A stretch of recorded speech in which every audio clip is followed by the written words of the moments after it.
정몽규 취임 후 보조금은 11년간 3배 늘었습니다. 정부 보조금은 연간 최소 110억 원 수준이며 스포츠 토토 등 복표 수익 연간 200억 원이 지원되고 있습니다.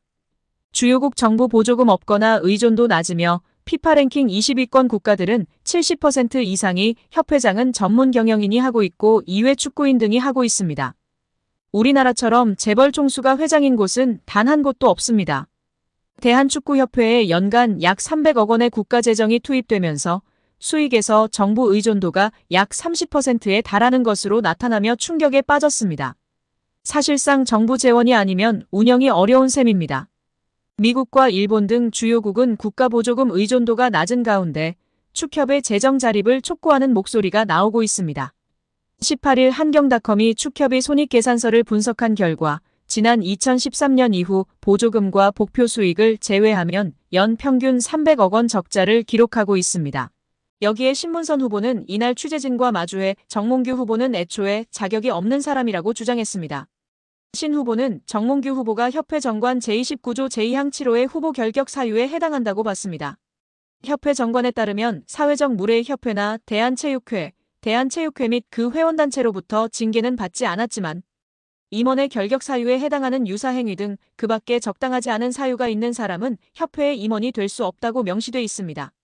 신문선 후보는 정 후보가 문화체육관광부에서 발표한 협회 특정감사에서 중징계 문책 요구를 받았다는 사실을 짚으며 정 후보는 대한축구협회장 선거 후보자 자격이 없음을 스스로 인정하고 더 이상 회장 선거가 파행되지 않도록 결단 내려달라 요구한다. 협회는 중앙선관위 위탁이 되지 않는다면 선거가 투명하고 공정한 절차로 진행되도록 축구계가 인정하는 객관적이고 중립적인 인사들로 선관위를 재구성할 것을 요청한다라고 외쳤습니다. 한편 취재진 사이에선 김택규 대한배드민턴협회장도 사회적 무리로 인해 후보 결격자 판정을 받았다. 정몽규 회장에게도 같은 판정이 나와야 한다고 보는지라는 질문이 나왔습니다. 이에 신문선 후보는 국민들을 대상으로 누가 더 사회적 무리를 빚었나라는 여론조사를 해보자. 여론조사를 한다면 아마 정몽규 후보가 23배 정도 높을 것이다라고 꼬집었습니다. 또 신문선 후보는 만약 정몽규 회장이 당선된다면 문체부가 승인할까라고 되물으며 결국 검찰 수사 과정까지도 치닫지 않겠느냐라는 생각이다. 지난 12년 동안 협회를 이끌면서 작은 흠결이 있지만 명예스럽게 떠나는 모습도 기대하고 있다라고 전했습니다. 한편 신문선 후보는 허정무 후보와 마찬가지로 이번 선거를 중앙선거관리운영회에서 맡기를 희망하고 있습니다. 신 후보는 만약 중앙선거위에서 진행한다면 공정하고 투명한 선거가 진행될 수 있을 것이라고 내다봤다. 다만 위탁할 수 없는 돌발 상황이 발생한다면 어떻게 공정한 선거위를 새롭게 꾸밀지 검토 후 추가 입장을 밝히겠다고 예고했습니다. 여기에 대한축구협회가 신청한 특정감사 재심의가 기각됐습니다. 이에 따른 감사 후폭풍이 시작될 것으로 보입니다. 문화체육관광부는 2025년 1월 2일 대한축구협회가 신청한 특정감사 재심의에 대해 기각을 결정해 통지했다라고 밝혔습니다. 앞서 문체부는 27건의 위법 및 부당사항들에 대해 축구협회에 징계, 시정, 주의제도 개선 등을 요구했으며 합리적인 개선 방안을 마련하도록 통보했습니다. 축구협회는 이에 대해 재심의를 신청했고 문체부는 감사심의위원회를 개최해 7개 안건에 대한 심의 후 최종적으로 모두 기각했습니다.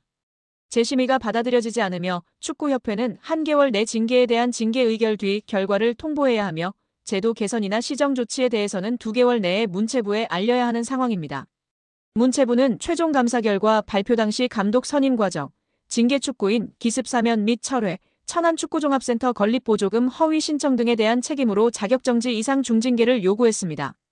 더불어 문체부는 김정배 부회장, 이임생 기술총괄이사 등에게는 홍명보 현 국가대표팀 감독 선임 과정에 책임을 물어 자격정지 이상의 중징계를 요구했습니다. 이어 홍명보 감독에 대해서는 전력강화위원회를 통한 재선임을 통보, 계약 유지 혹은 해지 여부 등에 대해서는 협회의 자율에 맡겼습니다. 문체부 관계자는 이번 축구협회의 재심의 신청 기각에 대해 해당 내용을 다시 살펴본 결과 문제가 없다고 판단했다. 중징계 정몽규 회장, 김정배 부회장, 이임생 이사의 자격정지 이상의 징계와 관련해서 축구협회가 한 달 내로 통보해야 한다. 이후 문체부는 이행 여부를 들여다볼 것이다. 이행 감사 또한 이뤄진다라고 전했습니다. 축구협회의 감사 후폭풍이 이어질 것이라고 알렸는데요. 문체부 관계자는 축구협회의 대한민국 천안축구종합센터 건립 관련 차입금 실행과 보조금 집행과 관련해 국고보조금 부정수급이 있었다. 보조금 환수 절차를 밟을 예정이다. 보조금 56억 원 전체가 환수 대상인지 여부 또한 따져 물을 예정이라고 말했습니다. 이어 보조금 환수 절차와 함께 이에 따른 제재 과징금이 내려질 것이다. 과징금은 환수금의 5배이다라며 국가사업에도 배제될 가능성이 있다. 한 해 축구협회에 370억 원의 지원금이 나간다. 횟수가 늘어난다면 축구협회 예산에도 영향이 클 것이라고 덧붙였습니다. 또한 국회 국정감사에서 제기된 HDC 현대산업개발 직원의 부적정한 축구협회 파견 의혹 등에 대한 감사는 여전히 진행 중입니다. 문체부는 해당 감사 또한 곧 공개할 예정이라고 밝혔습니다. 이로 인해 축구계에서는 걱정이 이만저만이 아닌데요. 최악의 상황을 걱정하고 있습니다. 최악의 상황이라 함은 보조금 환수 절차와 함께 이에 따른 제재 과징금이 내려질 것이기 때문입니다. 과징금은 환수금의 5배이기 때문입니다. 이에 더해 축구협회에 지급되던 370억 원의 연간 지원금도 배제될 가능성이 높아지고 있습니다. 이 같은 조치는 재정적으로 궁핍한 축구협회 입장에서는 자칫 파산, 부도의 위기로 내몰릴 수 있다고 판단됩니다.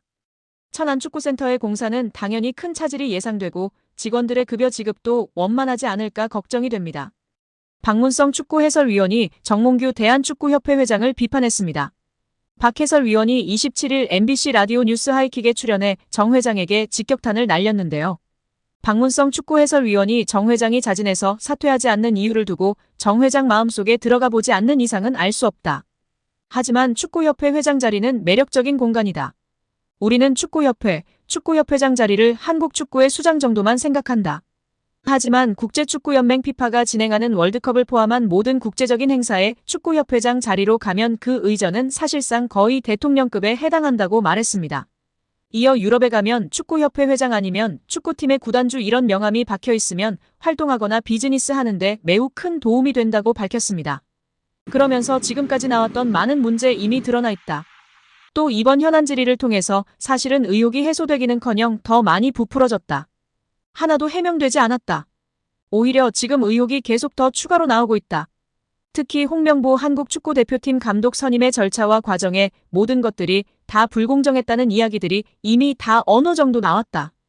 이제는 지금의 이 체제 그만 끝내는 것이 옳다고 전했습니다.